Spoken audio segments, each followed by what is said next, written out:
Hello everybody and welcome back to The Endless Party. Hello, hello. We are so glad you are here with us, as always. Yes, we are. So, welcome, welcome. Welcome, welcome, welcome. Okay, so what we want to speak about is a topic that everybody seems to speak about at all social gatherings. And I think it's a very surface level topic, if I'm going to be honest. Because I don't really have this conversation with my closest friends. Yeah, that's true. Like, I really don't. Yeah. We usually just talk about nonsense or like really how we are as people and what our goals are, what our dreams are, what ambitions are. Now, that being said, this is a good topic to speak about. Yes, it is. There's nothing wrong with it. And I kind of want to go into the backstory of how this podcast came to be. So, unbeknownst to you guys, we actually have been doing a lot of traveling. We got super brave and we packed B and Winnie up, 2-pack in place, all the things a twin family could need, and we road tripped 6 hours south for Elijah's cousin's wedding. For a wedding. And then we also had another opportunity to road trip down south and see my family for a little bit. Yep. Anyways, and amidst our travels, like Elijah said, we noticed that one of the themes that came up a lot was money, financial standing. And it wasn't that people were like, specifically asking how much we make or whatever, right? But like Elijah said, That'd be weird. That would be weird. But it was a very... Hey, yo, how much you make? Hey, how much you make? How much you bring in? Okay, but here's what's interesting is like people ask other people what they do for a living, and then they make the assumption like, oh, you're this, so I know you're bringing in about this to the table. You're making about this much money. So it's like kind of interesting how we I'm better than you. Yeah, it kind of is interesting how we like shy away from like the blatant question, but that's what like we're really asking. Yeah, that's really what you're asking. It's your intention behind it a lot of the times. Anyways, we're at these awesome events with family, but of course you see long-distance relatives and friends we haven't seen for a while, and when you're making small talk, it always is about money. And another thing that happened too is we have a lot of great friends and family members who are our age, and so of course, like, I think while we're in this critical phase where we're working to provide for families and we're really trying to get our start, like another huge topic was, money and how people are, how they're choosing to sacrifice, finance, invest. Anyways, so after taking all that experience from our travels, Elijah and I kind of pondered the 12-hour car ride, and like we were able to speak about it ourselves, and it's been lovely. Anyways, and so we're going to share some of those thoughts with you. Yeah. So let's start off with a couple different quotes. One's from Zig Ziglar.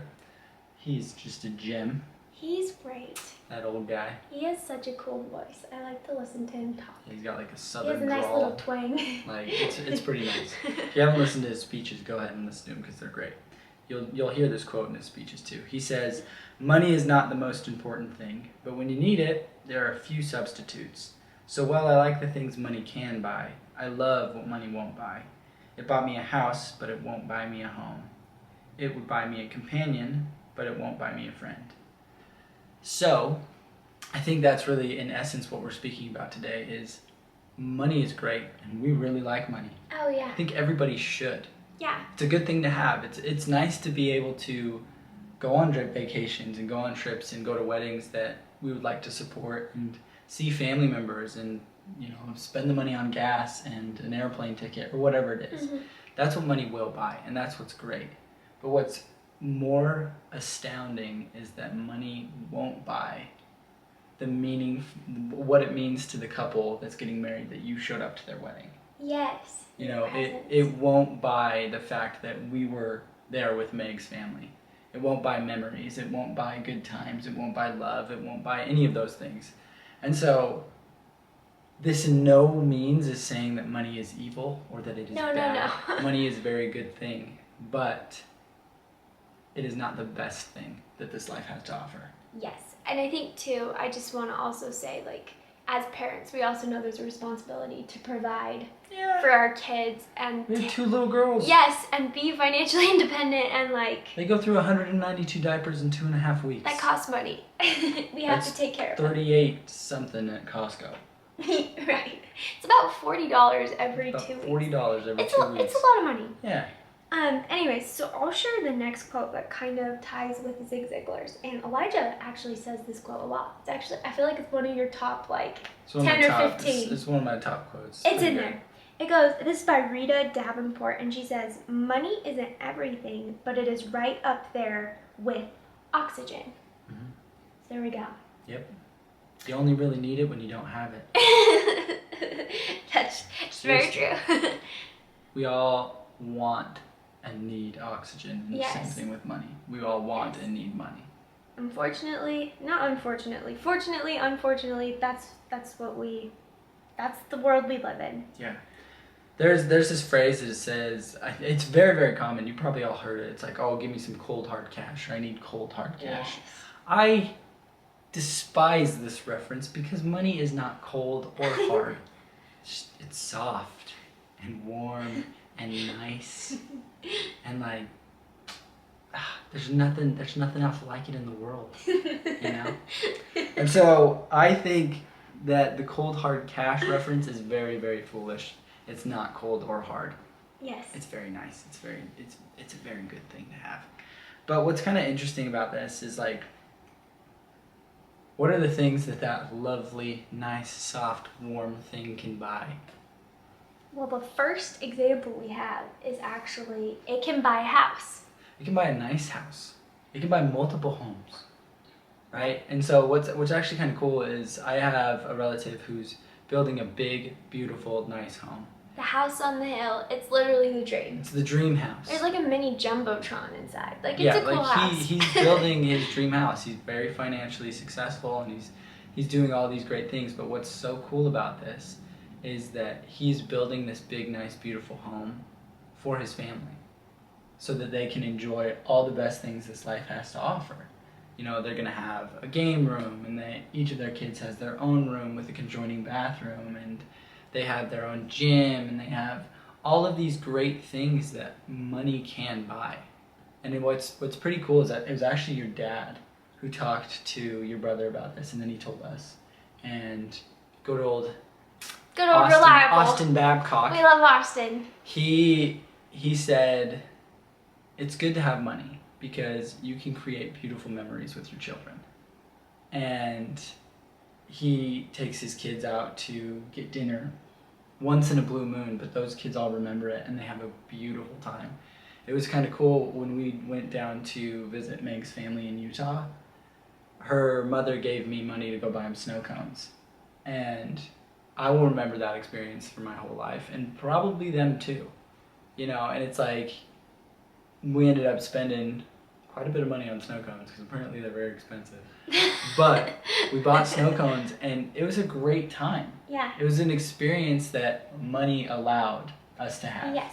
I think I want to clarify, like, money didn't buy that experience, but it's almost like a tool in like the creation of it. But like, what really created that experience was the you people. and the quality time you spent with my siblings. Of course. But of course, it was fun to like utilize money to buy the snow cones. Yes. You know. And that's like the big takeaway from this, right? It's like, money can supply the means and resources for you to be put in an environment to thrive. Yeah. And so, I mean, prime example is like when we actually took a trip a little while back with your family. Money allowed us all to meet in one place at a beautiful condo, go to pools, do all the fun things that has to offer. And like, we look back on that trip with such fondness. It created such a beautiful experience. Beautiful, wonderful memories for so all of fun. us.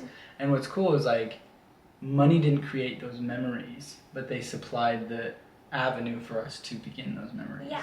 If that makes sense. I think one of my favorite things I've also heard my dad say is he has expressed how happy he gets when his kids light up because he buys them a dollar Slurpee. Or, for example, I think he knows too, like he was the one who was super great, like generous, and made the condo weekend happen for us. Yeah. And I think he saw like all of his older kids light up at the idea of, well, and then everybody came. Everyone came and we all like had this great time together, and it was because, you know, of his generosity in doing that. So it's really cool. I wanted to share another story. Mhm. It's another family story. So Elijah and I were at another wedding, and this was a couple years ago, before we even had kids. And where we were having the wedding, there were these beautiful homes. Big mansion homes. Beautiful mansion homes. Like, we're talking big. Yeah, we're talking all the houses up there were well over 5,000 square feet. Yeah, well over. Huge houses. And we were standing outside waiting for the couple to, we were waiting for pictures or something. And everyone was looking at these beautiful homes just because they were in the distance. And a lot of people were like, I just couldn't justify having a house. How could someone have a house like this? Like, I just couldn't do it, blah, blah, blah. And they were just kind of like railing on these gorgeous homes. And Elijah and I looked at each other and we were like, well, we could justify it. Easy. And it's like, we could, with no guilt. And I think too, it's like, why? Well, we would turn that house, that structure into a home. And I told Elijah, I was like, if we had a home like that, I said, you bet it would be full of people. Our kids' friends, our kids' friends, cousins, aunts, whoever, there would be so much life and love in that structure. And so it's like, I don't know, I could justify it. And so I think too, like, something that's important too, I think it's good not to be judgmental of how people choose to spend their money and what their material possessions are, because you don't really know. Well, we've said this before, and I think it'll be repeated for however long this podcast exists. And it's mind your business. Yeah. Really. Like, it doesn't matter how people spend their money so long as it's their money to spend.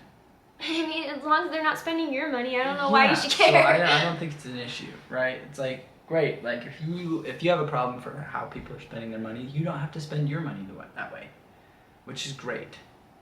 But I think it's very, very foolish to degrade or demoralize success in any way, shape, or form, whether it's financial, whether it's within the family or in a relationship or business, whatever it is. To criticize success only makes you shrink smaller, and I don't think it's ever okay to criticize success in any way, shape, or form. And it's interesting because the people that have these very, very big, beautiful homes that obviously cost a lot of money, I don't think they're very concerned with the opinion of people Probably not. that think that they shouldn't spend their money that way. Probably not. Huh? Quite frankly. But like Meg said, what's kind of cool about this is the fact that when so many people were like criticizing these people with these big, beautiful homes, me and Meg took a step back and it's like, yeah, how could we justify that? Well, easily, by filling it with people that we love. And by like inviting people that we don't even love or that we don't even know. Yeah. And it's very simple to us how to utilize money and how to make it thrive in the way that will allow our life to be fuller and more successful, not financially, but in our relationships because of money. Yes. Yeah. I think that's beautiful. So now that we've shared some of the really amazing things money can buy, the resources it can provide, we have some stories about the things that money cannot buy. And the first one we're going to share is probably our favorite one to talk about. So money cannot buy time. There is no substitute for lost time. And Elijah and I are so big on this. Yep. And we try to be so intentional with our time, especially the time we have with loved ones and with each other. Like, that is so, like, time is such a priority in mine and Elijah's life. And money can't buy it. I wanted you to, so you shared that beautiful story about how you spent the time to take my siblings out to get snow cones. And I think that was the most meaningful element of the whole snow cone experience. They're not really going to remember the flavor of their snow cone. How much it costs. No, but they're going to remember that you spent the time to buy them the snow cone. So I kind of wanted you to share, like, the other side of the story. Oh, yeah. And I think you could do it in a way that's, just yeah, the facts. no, for sure. It's kind of interesting. So when we showed up to the snow cone shack, this nanny showed up with 5 kids. And each of the 5 kids, it was 5 little boys, they showed up in a Mercedes, probably $150,000 to $200,000 car. And it was very clear that this woman was the nanny. And she was probably about Meg's age. and these kids were decked out head to toe in the nicest Nike clothes that I've ever seen. Like, all the things. And she bought all the biggest snow cones for all 5 kids, and she swiped the credit card, and then one of the kids got a snow cone, didn't like the flavor, threw it away. She bought him another snow cone, and then every single one of these kids threw away at least half, maybe more, of their snow cone, right? And it was just kind of this observation. I didn't say anything because I obviously didn't want to draw attention to it for Meg's siblings or anything, but Meg's siblings quickly drew attention to it. And they said, "What? Like, why? That's like so wasteful. They're Like, throwing why, away their snow cone? why would you throw that away?" And they're like, "My dad would not be happy if I did that."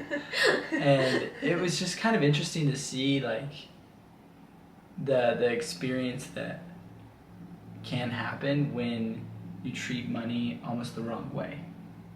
You know, it stirs this sense of entitlement. Yes. You know, and I think that's what's really bad that money can do. It's like money isn't the root of all evil. The love of money is the root of all evil. When money becomes your god, that's when you have a problem. Right. And I think that's what's so interesting about such experiences like this. It's like, that's when the sense of entitlement comes in, the sense of, you know, that whole experience. It's like, it was totally different experience for the 5 kids that I had in comparison with the 5 kids that Nanny had. Right. And I brought that experience up too, talking about time, because that money couldn't, like, the money that these kids so obviously knew and had, they didn't substitute for the time they could be spending with a parent or with someone who they truly cared about, or even each other. Mm-hmm. And I think that's like the point of the story too. I wanted to like emphasize. They were with a nanny. They weren't with their mom and dad. And money is no substitute for time. No. So we also know another story of, you know, it's people make sacrifices for money all the time, and I don't think that's a bad thing. Like we said, it's great to have money and to make money. There was a situation in which someone is going to sacrifice about 2 months worth of time. They're not going to see their family for money. And Elijah and I were talking about this, and we were like, and at this point in life, like, I couldn't imagine leaving Elijah and my babies for 2 months for money. Vice versa. What's crazy is, like, our little girls are 7 months old. They'd be 9 months old. By that point, they'd be crawling. They'd be starting to babble. Yeah, and you weren't there. And you will never get that back. You cannot get that back. And that's what's really hard about that experience right now. It's like, I never want to miss a moment of my little girls growing up. And I can't even ever think of giving up the time I have with you and them for money. Right. You can always make money. This is another story I want to share. My dad was kind of like mentored by this wealthy man. Yeah, he's a wealthy dentist because her dad's a dentist. Anyways, he is this great dentist, and he was really successful. And he looked at my dad one day and he goes, "You can always make more money. You always can. You know, so like, don't get so caught up in money, because you can always make more. There's always more of it out there." Yeah. And I kind of like that perspective too, where, you know, he's real about money, but he's also like, it's not everything. I can always go and make more. It's not going to substitute for things that really matter. Yeah. And my dad's really tried to adopt that too into... I think your dad does a really good job. Into how he decides to spend his money on, experiences with his family and like memories with them. And I think that's what's actually very admirable. I also think in that same token, there's a quote, and it's like, "I never want to be the richest man in the cemetery." Oh yeah. And so when you pass away, when all of us die, we all leave the same amount of money behind. And what amount is that? It's all of it. We leave it all. We can't take it with us. And so I think that's what's kind of cool about that phrase, is that is what money should be utilized for. It should be utilized for your experiences in this life, to make the most of it. You know, and what's cool is like what Meg said is, you can always make more money. but you can't always bring back that time with those loved ones. And so I think your dad's an example of this. I think my dad was an example of this. They used their money to provide wonderful experiences for their families. Experiences that to this day you and I have fond memories of, because they used their money in that regard. And I think that's what's kind of admirable about it too, is like they definitely don't want to be the richest men in the cemetery, No. because they want to make the most of this life that they've been given, and with the people that surround them. Yes. Another thing that money cannot buy is genuine love. And I think a lot of times too, we've seen people try to buy love. You know, it's like, we've said this in podcasts where it's like, okay, well, I'll neglect you for an entire year, but here's a nice piece of jewelry. Yeah. Right? And the recipient is never gracious about it, because they're always like, And I was like, great. Like, I just wanted you this whole year. I Right. don't really care for the jewelry. right, so like, you can't also, this is something you hear all the time. It's a cliche, but it's like, you also can't buy your children's love. No. And we know this. So we took B and Winnie to this beautiful condo in St. George. There's this amazing pool. Like, like our master bedroom seemed to be bigger than our entire apartment. It was like a big, It was nice. it was a really nice condo. Anyway, so B and Winnie are there, and you know, they're 7 months old. So they're having a pretty They're nightmares. They're not having a good time. It wasn't Like- okay, we came back from these vacations That's the reality. and we were like, that was a lot of work. Like, it was not a vacation, Yeah. which was to be expected. Anyways, so we come home and we pull up to our janky 8-unit apartment set, and we lay our babies down on the carpet, and they are so stoked to be in their home with Yep. their parents that love them. They know. So stoked. Like, I think we just were like trying to really like be present in the moment because we didn't film it, but like our kids were on the floor just rolling around, laughing, smiling, cooing at us because they were so happy. That they were in their space. Yes.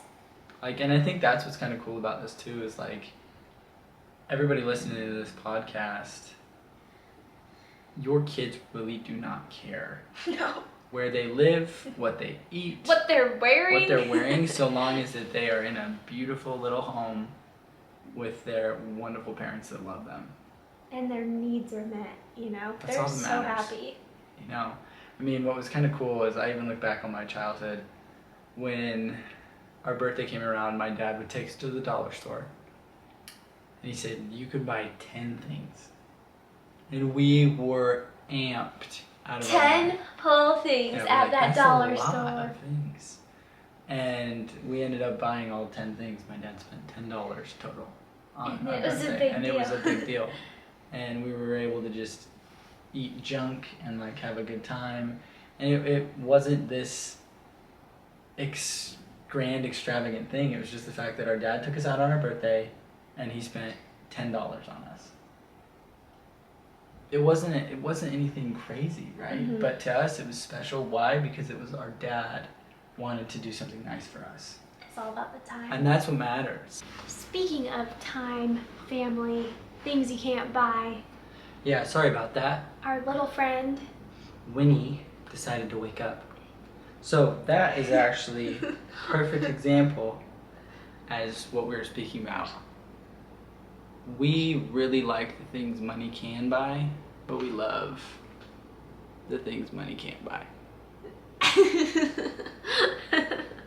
There's a couple more things we were going to talk about, and these are really self-explanatory, so I'll just explain what they are. So, of course, you can't buy family, you can't buy your character, and you can't buy friendship.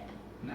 I remember in school, I would get invited to these, like, really, I guess, rich kids' parties. Mm-hmm. And to this day, like, I don't remember really who they were. I just remember my little friends from school. And I bring that up just because, like, you can't buy your friends. No. I think what's kind of cool about this, so for example, I'm not exactly sure where Winnie got her bow or this outfit at all, No. but she doesn't care at all. But No. what she does care about is the fact that I love her, that I'm her father, that I'm there for her. She could not care less about the clothes that she wears, the toys that she plays with. I mean, for example, this microphone is just as exciting as anything that she plays with. So it doesn't really matter. Kids are pretty easy to please. All they need is their needs met, a full belly, a good night's rest, a warm place to sleep, and parents who love them. Yes. That's all kids really need. So I'm going to tell a story that was shared in Power of Positive Thinking by Norman Vincent Peale. So there's this man, and I think he lost his job or some investment went wrong, but he lost most of his money. Lost a lot of money. A lot of money. And he comes to Norman Vincent Peale and he goes, "My life is falling apart." And Norman Vincent Peale goes, "Well, hold up." Because my life is over. Oh, like, my he life was is dramatic. over. Like, It's over. It's like falling everything's apart. done. Like, I've lost it all.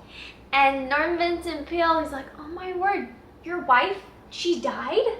Like, she left you? Like, she's not here?"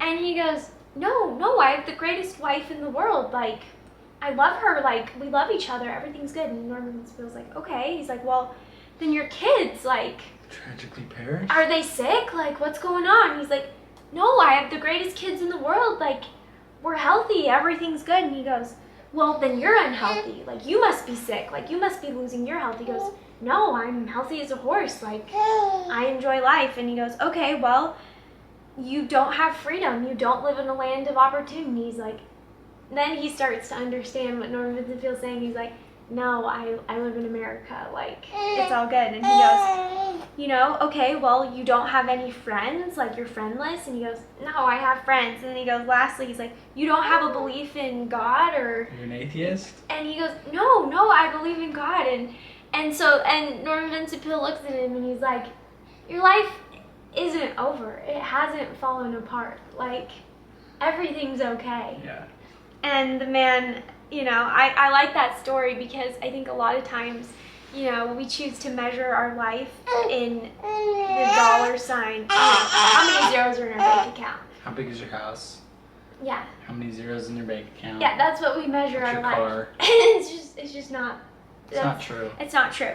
And that kind of comes to our last topic in this podcast is, what is your true measure of success?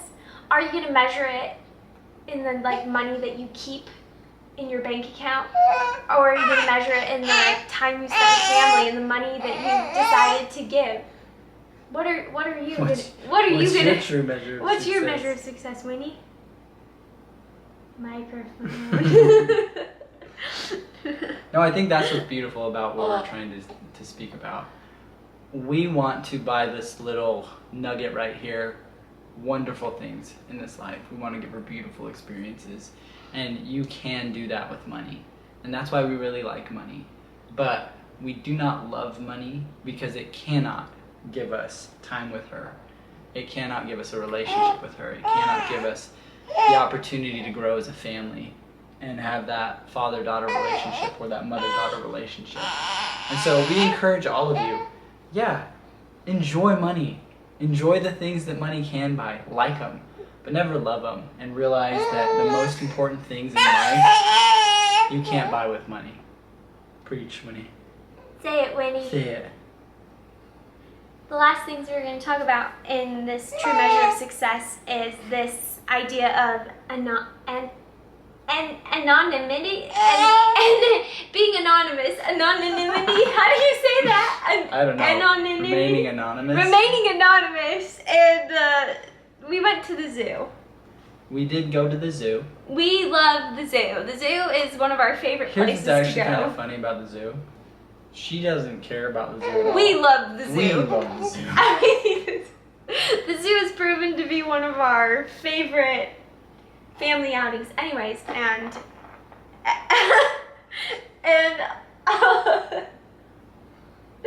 we gotta wrap this up pretty quickly because Winnie just deuced her pants. Feels pretty good about it, apparently.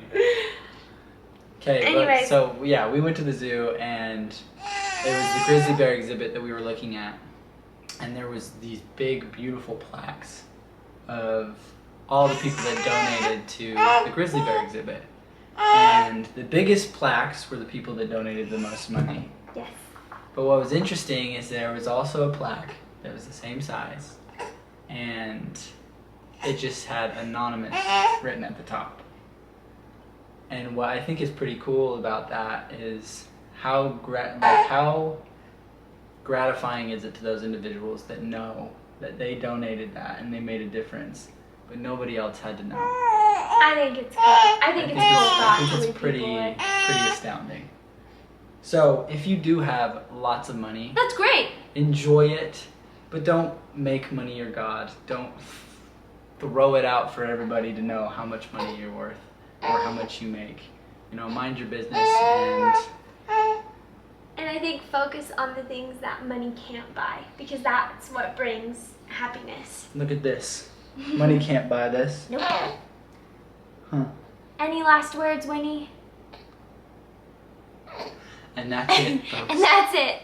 Okay, until next time, everybody. Thank you for being here. Peace. Peace.